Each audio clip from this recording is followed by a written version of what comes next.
Well, hello there. There are some new Pokemon Amiibo out there.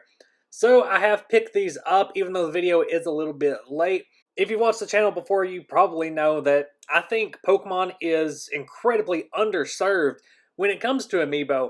And, a little while ago, before all the Smash DLC, I was under the impression that the Amiibo line was done, that they weren't going to make anymore.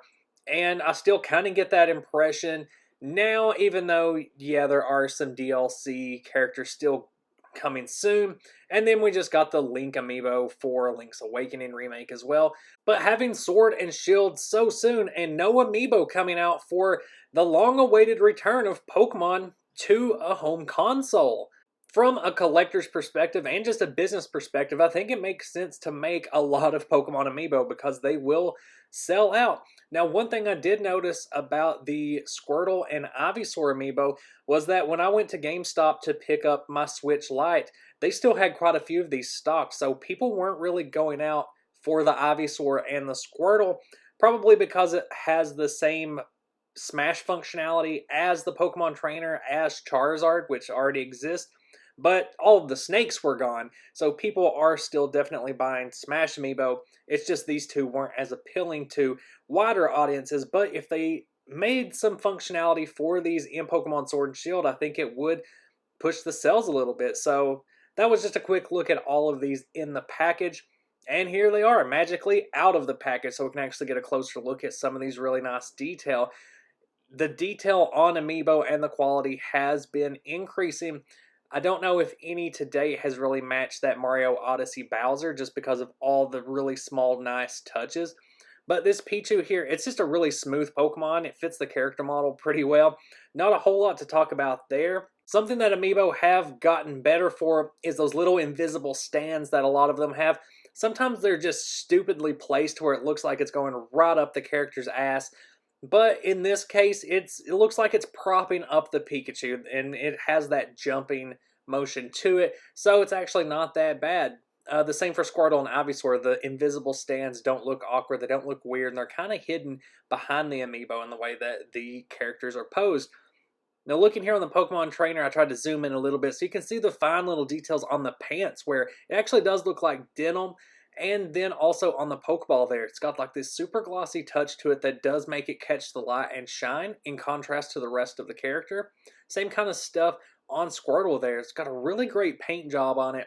And it's kind of hard to tell how great and, glossy this paint job is until you compare it with some older amiibo. If you pull out the Charizard amiibo for Smash that came out years and years ago and compare it to this, it doesn't look very good. The Charizard one, that is. Kind of the yellow paint on its stomach. You can almost see the brush marks, and you don't get as much of that with this Squirtle.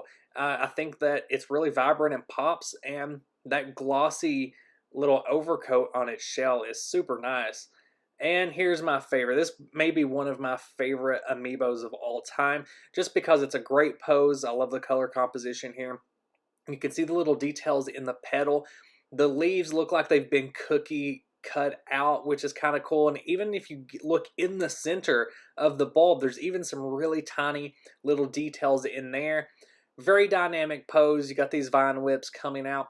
And the vines are pretty sturdy. I kind of wiggled them around a little bit to see how much they would actually move if they were posable at all. The only flaw that I really could find with the Ivysaur in its design is that it has a line all the way around its head where you can tell that the head was kind of popped on there, that it's a separate piece. It's not all one solid piece, or it doesn't appear to be, kind of like the Pichu or the Squirtle does, where you don't really see the seams. You assume that, yeah, their heads are probably popping on there, but that's part of the creature design too. Squirtle has a shell that it can pop into. Pichu has that little frill around its neck, so it's probably not as noticeable with those. And I included a couple of more Pokemon amiibo in the shot to kind of illustrate just how vibrant and how elevated these new Pokemon amiibo are. If you look at that Mewtwo back there, you see exactly what I'm talking about with the invisible stands being so awkward, so poorly placed. It takes away from the figure itself. Greninja's not as bad, it just feels like they're kind of unnecessary. But if you look at the paint jobs across those three older amiibo back there, you'll see that there has been a quality increase. in not only the type of paint used, but also just the color palettes that they've chosen, the variety of different textures they've chosen. Some of these that look more matte actually have a matte feel to them, and then the ones that have a gloss to them, kind of like the back of Squirtle's shell, does feel smoother. The same for the Pokemon Trainers pants, where they kind of have that rough feel to them that is a little bit closer to denim, not quite there since it is this more plasticky vinyl texture. But these kinds of improvements do also improve the figures themselves, because it's increasing that connection and that association you have between the figure that's in front of you and the character that you already know from Smash or whatever other game the character's from. The only Pokemon Amiibo we have left that we know of right now is Incineroar, and once Incineroar is released, that could be the last Pokemon Amiibo we ever get. There's none announced, and after the new Smash DLC, I don't even know if there's going to be Amiibo at all. I think that Amiibo are a great product, especially since the quality keeps increasing and they're pumping out better and better Amiibo, so I really do want to see more.